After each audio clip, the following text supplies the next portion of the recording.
Okay, so good morning, good afternoon, good evening, everyone. Welcome to the channel. My name's Emily. This is Autumn Budgets. Welcome if you're new. Welcome back if you're returning. It's really good to see everybody. Welcome, welcome, welcome, and welcome to day one of Vlogmas.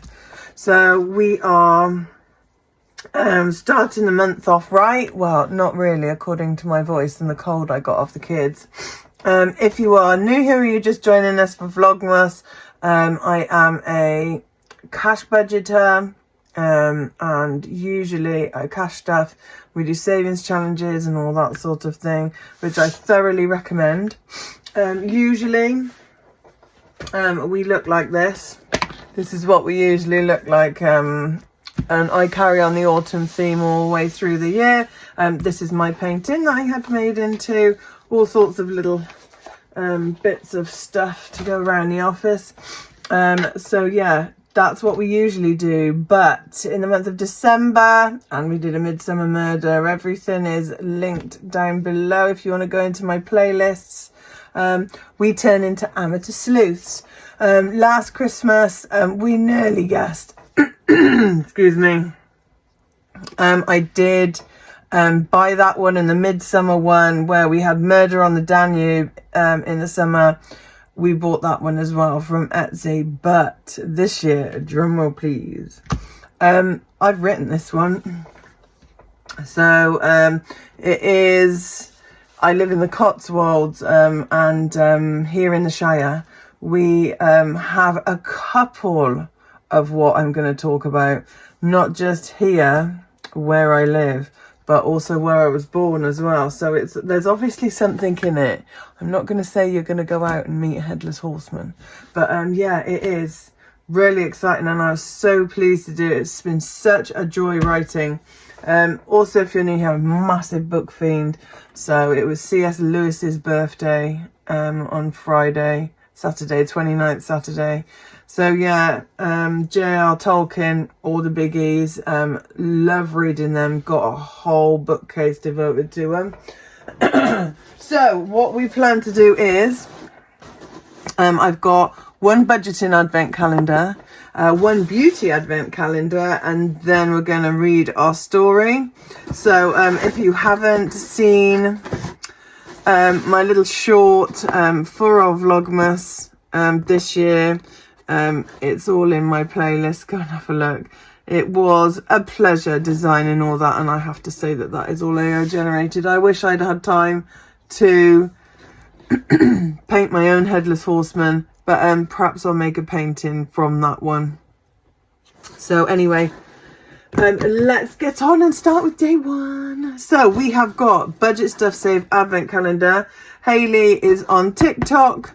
Not so active over here, but yeah, she's got a big channel on TikTok. Lovely lady. And we bought her 2025 advent calendar. How cool is that? So it says, Merry Christmas. I hope this advent calendar brings you joy and happiness every single day. This year we have 2 exciting collabs with other small businesses, so please sure to follow them on TikTok. So Kendall Cash Stuff and Lightworker K. Thank you so much for all your love and support throughout the last year. Here's the future, may it be bright and amazing opportunities, Hayley. Thank you, Hayley. So I have gone through and I have put them all in order.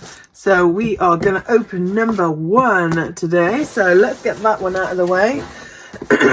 Also, what I will do is all of these and my little advent openings and that sort of thing, they will all be done at 10 o'clock in the morning, and then I won't be combining videos. I think like last year it was better just to have my regular videos separate, and also we have a few special ones in the month of December to look out for. So we have the light turn on here. I usually do a couple of Christmas vlogs, and we do a bougie Harrods haul, and I have to say my Harrods haul has come.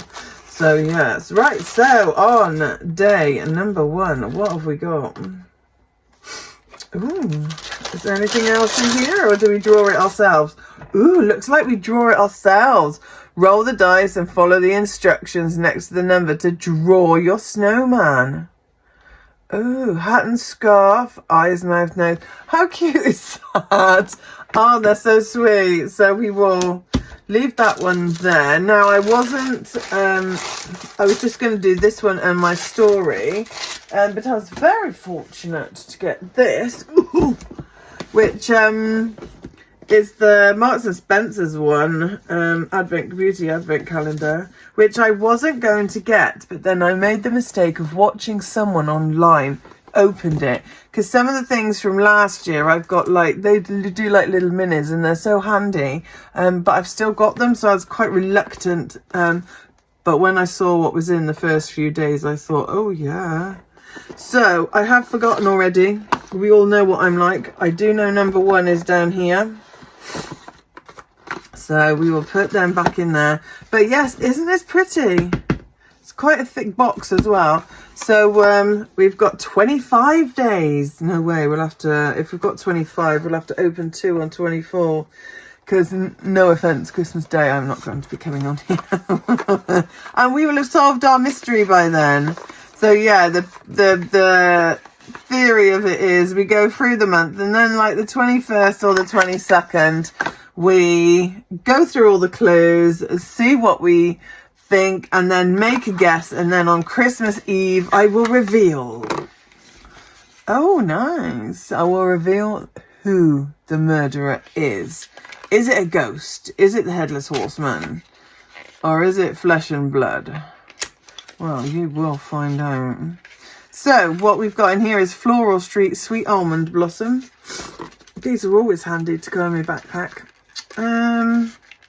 Come on, which end are we coming through? Whichever. There we go. Right, so, number one. Okay. Sweet Almond Blossom. Not the best person to sniff it at the moment, as you can tell by my voice. How can you tell that it's like Vlogmas? Oh no, actually I can. Very nice. Right, so that's one of the, I think Marks and Spencer's do those, don't they?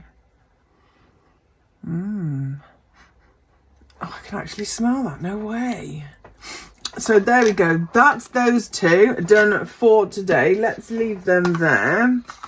That one can go in the bin. But this one I'm going to save. So, well, that's just not going to go back in there, is it? Right. So, 25 days of beautiful. We'll start with day 2 tomorrow. Okay, so let's get on to what everyone's really here for. Which is my wonderful story. Hopefully you'll find it wonderful. And if you don't, well, hey, I wrote a story. I don't care. I'm going to start by now playing the short that I played yesterday. So enjoy, everyone.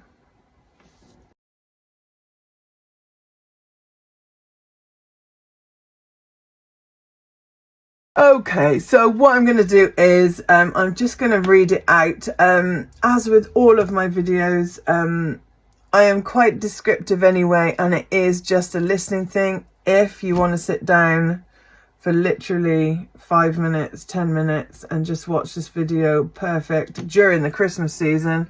But also you can just listen to me while you're doing something else.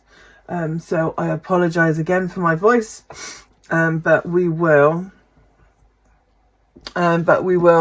carry on regardless. So welcome everybody to my Christmas story. I completely wrote it.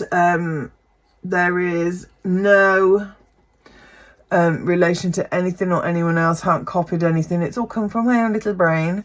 So I just wanted to put that out there to start off with. So let's get on to the Headless Horseman of Chesterton Manor. So we have a sprawling countryside manor with 100 acres. It is set in Cumbria in the 1930s, between the First and the Second World War. You and me are Edward Devereux, a chief inspector for Cumbria Police. You specialise in missing people, disappearances and murders. I am 40-something, well-dressed, no-nonsense, a good old-fashioned copper who believes in doing things properly.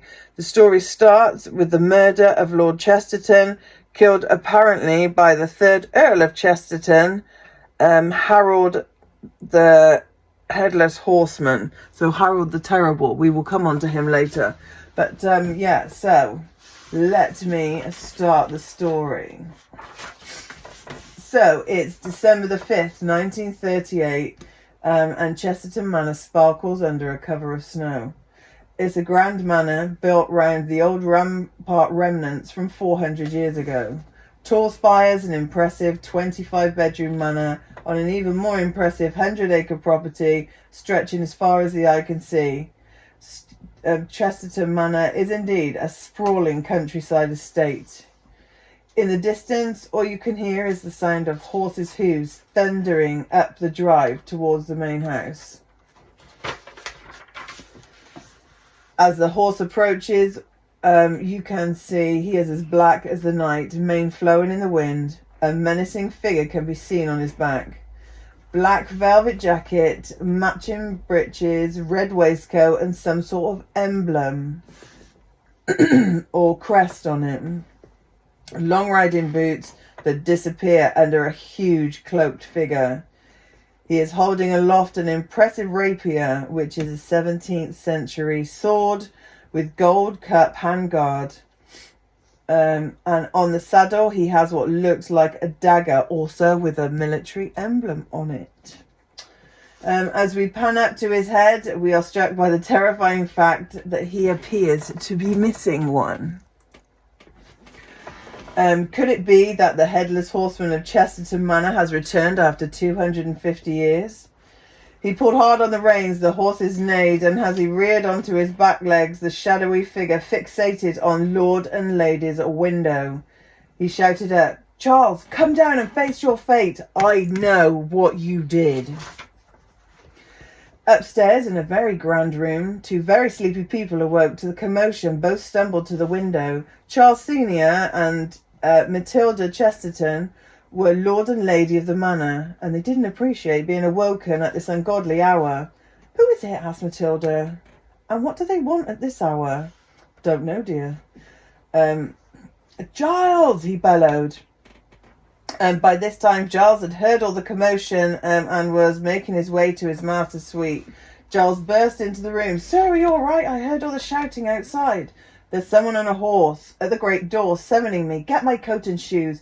"No," Matilda cried. "You mustn't go out there." Then Edie, head housekeeper, and Giles's wife came in. "Stay here with me, my lady," she said, gently holding Matilda's shoulders. "We can watch from here." Lord Charles and Giles hurtled down the stairs, not bad for a lord of almost 70 years, and his butler in his late 50s. "Grab my dueling pistols." Giles stopped at the gun cabinet on the second floor. The estate had an impressive weapon selection spanning several hundred years. Lord Charles opened the double door to reveal a shadowy figure pointing the sword at him. He was speechless, staring at the place where his head should have been. He raised his hand to point, but before his arm could fully extend, there was a glint of a sword, and the Lord's head had been cut clean off and was thudding down the steps. Thud, thud, thud. Every step on the way down. Giles the butler got to the door to witness his master's head, with a look he could never get out of his head, rolling away. With that, the headless horse figure reared the horse and galloped back up the drive. Giles managed to get a couple of shots off, but to no avail. He disappeared into the night. There was a scream behind. Edie held on to Matilda's head. "Don't look, my lady." So there we go. That is day one. I hope you enjoyed that. So I will just go through it again. So we are set in 1938. So between the First and the Second World War. Actually, Second World War wasn't not long to start after that. But yes. I will go through the characters tomorrow, and then we will carry on. But I will say it's not only the one murder we're solving, we will be going through the days and there may be subsequent murders. Yes, people, dum dum dum. Subsequent murders. So I hope you're enjoying them. It has been an absolute pleasure to write, and as ever, we will get our sleuthing bits out, and yeah, we will solve the mystery by Christmas Eve, and solve the case. Is it a ghost or is it flesh and blood? We will see. So everybody, let me know what you think. Thank you so much for joining me. It will get, you know, I'll get more stuff out as we go. Don't forget to look out for the extra videos, and also all my ordinary videos will be up sort of later on in the day. I'm hoping to get this up by 10 o'clock every day. So we've got a nice continuation up until Christmas. That way I will probably record a couple of days in advance. So like today, if I do lose my voice, then yeah, that won't be too bad. Or I could just get someone else to read it. But yeah, there we go. So hope you enjoyed that. Happy Vlogmas Day 1, everybody. So excited for Christmas. First day of Advent yesterday. Let's not forget the reason for the season. So yes, let's say our serenity prayer together, which is: God grant me the serenity to accept the things I cannot change, the courage to change the things I can, and the wisdom to know the difference. God bless you. God bless your families. And I'll see you tomorrow for part 2. Bye, everyone.